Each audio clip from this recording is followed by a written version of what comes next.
So I've had a revelation this last week. The pattern that I thought I had deeply healed to the nth degree, it showed up in another area of my life.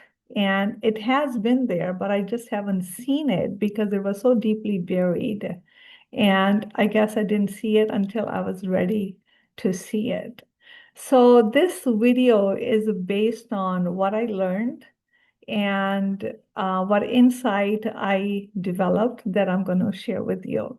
See, here's the thing. Many people think that they have, in the area of personal growth and healing, they think that they have healed their pattern because they can identify them in one area of their life. They can see people pleasing in relationships, overgiving with the family, self-abandoning in dating, but they don't understand that the same patterns are repeating in their career, in their business, in their finances, and in their friendships, and even in their health. So, what they often don't see is the exact same pattern may be running their other areas of their life because the pattern looks different, the circumstances look different. So what I learned is that pattern does not change. It just wear different clothes, different costumes. So that's what I'm going to be diving deep in this video. Stay tuned till the end. So hello, everyone. My name is Meena Puri. I help you heal your patterns at the root. And I recently released my new book called The Relationship Illusion: How Smart Women Lose Themselves in Love and How to Stop. Here's a copy of the book. It's available on Amazon, and I will place the link in the description. So here is point number one. The patterns always have a logical explanation. So for me, it was overdoing because it never exhausted me. I could do it. I was capable. It just came very natural. So I almost amazed myself how much I could do. I was like, wow, I did this in like an hour. I did this, I did that, I did that. Because we don't wake up thinking, I'm going to self-abandon today. We wake up and we do what's natural for us to do. And we feel like, well, I'm being helpful. I'm being responsible. I can help, then why not? I'm just working hard. I am committed and I'm trying to build something. And why not do it? Because it's hidden behind a very logical explanation. My explanation was I just happen to feel like I happen to do a lot of things really well. So why not do them? And that takes me to the point number two. But what I want to ask you is where, even when you are good at something, where does it feel like ever, even a tiny part where you're thinking, boy, you're doing a whole lot. Are you sure you're not exhausted? Are you sure there's not any bit of resentment building? Are you sure that you don't want to be receiving once in a while? So these are the questions that you want to ask. And the second insight I had is patterns are not revealed by what you are doing, but they're rather revealed by asking the question, why are you doing it? So I was, trying to build my practice, my business, and I could do it. I did a lot of work. I did, where it became the priority for my life. But when I asked, why am I doing it? It was That's what revealed the insight that I'm going to share with you.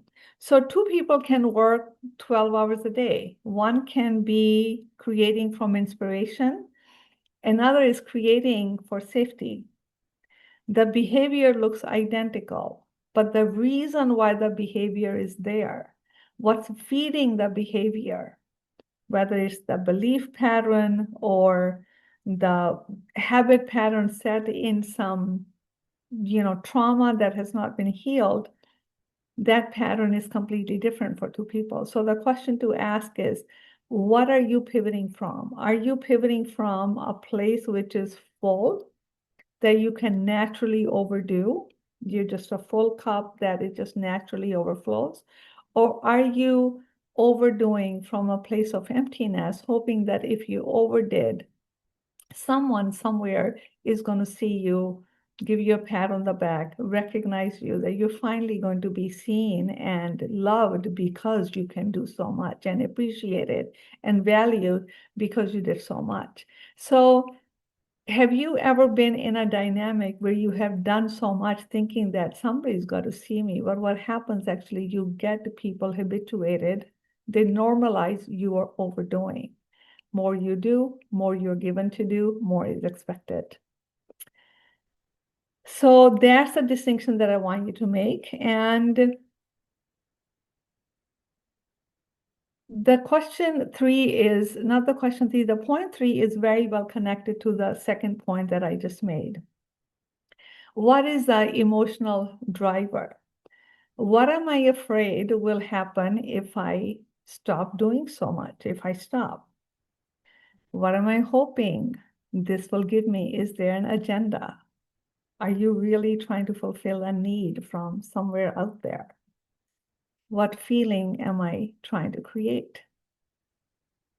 Most importantly, what feeling am I trying to avoid? Right? Because a lot of the doing can keep us from a lot of living. Living is when we come in direct contact with ourselves, and that's why so many of us feel much more comfortable doing than not doing. That's why it's hard to teach non-doing. We can teach people how to do. It's the harder lesson is how to undo, right? So ask yourself that question. What is your emotional driver? And the fourth insight that I want to really highlight is the pattern actually changes costumes. What do I mean by a costume? Different circumstances, different people, different environment. So it's now, it looks different.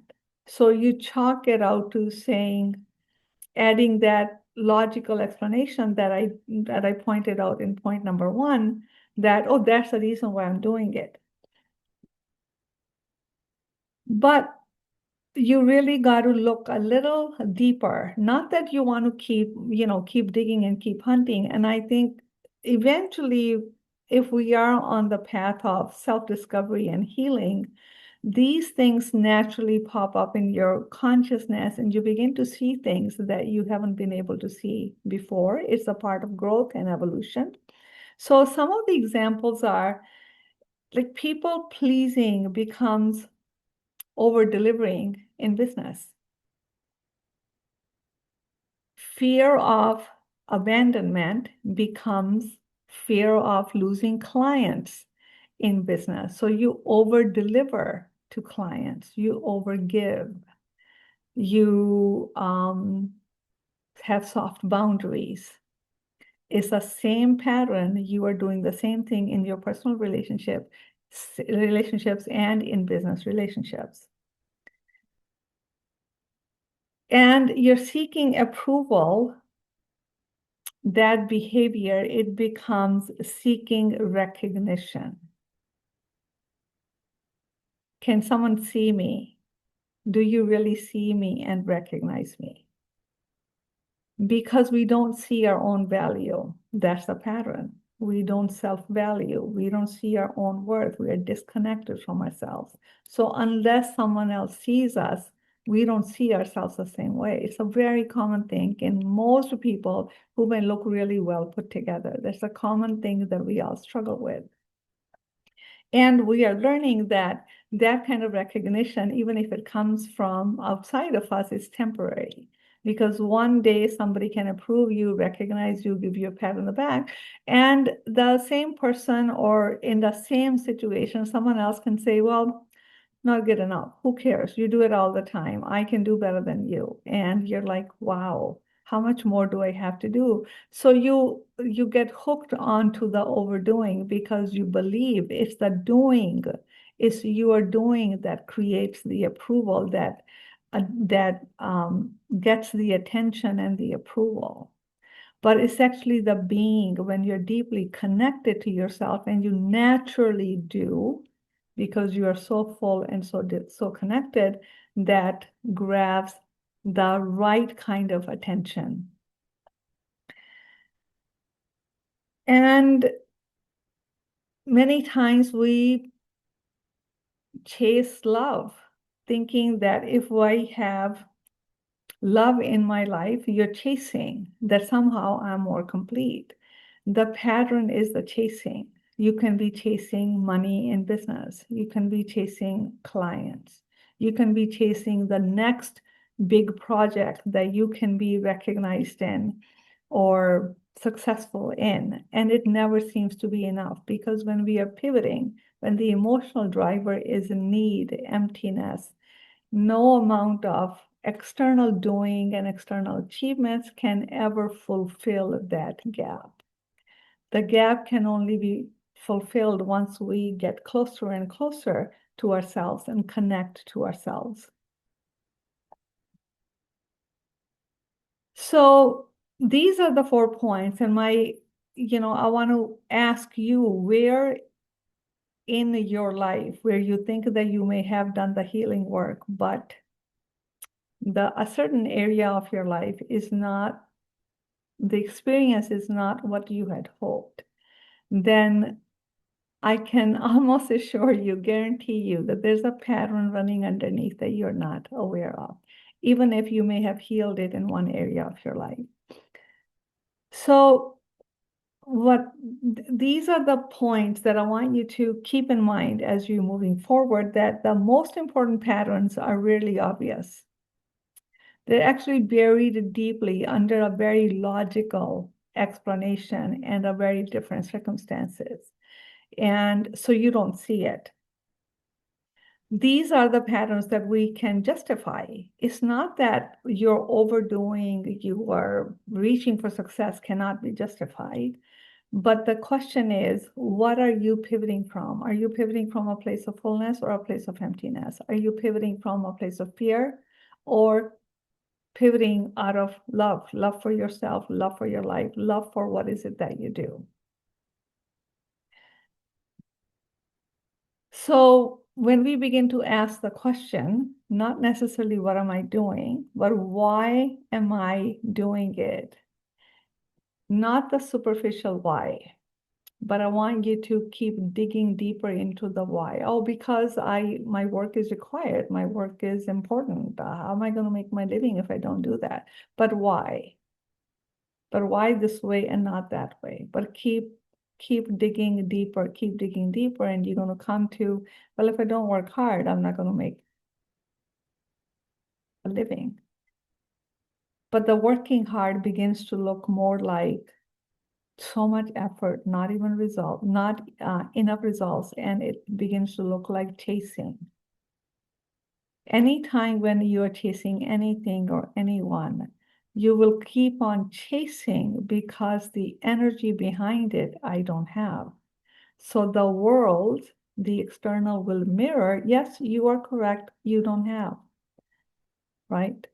So asking deeper questions is going to give you a deeper insight into your patterns, and having awareness to why you're doing something is the first step in healing that pattern. So let me know if this resonated with you and what patterns you might be repeating that are really well disguised under a very logical explanation. So the way to look at it, which area of my life isn't to my satisfaction? What would I like to experience in this area of my life that I am not experiencing? and then ask, how am I creating it? What am I doing? Then why am I doing it? Boy, does this not look the same in what I'm doing in business. I'm repeating the same thing at home in my relationship. What I'm doing in friendships, I'm doing the same thing in the kitchen when I'm taking care of myself. Because we don't change. Wherever we go, there we are. How we do one thing is how we do everything. And when we can pinpoint to that pattern, it runs deep. That's the work that you want to do to heal it. So in the description, you're going to have links if you would like to work with me. And there's some free resources and a link to my book. Go ahead and get that. And if this video was helpful for you, please like, share, subscribe, and comment. Every time you click a like or you subscribe or you write a comment, it helps boost this video and content and reaches other people. And at the same time, it's greatly encouraging for me to continue to make this content for you. So I appreciate your engagement with this video. And if you would like to keep watching on patterns, look under my playlist under patterns and emotional and relationship patterns. You're going to find more video that talk deeply about the patterns. So thank you so much for being here, and I will see you at the next video. Take care.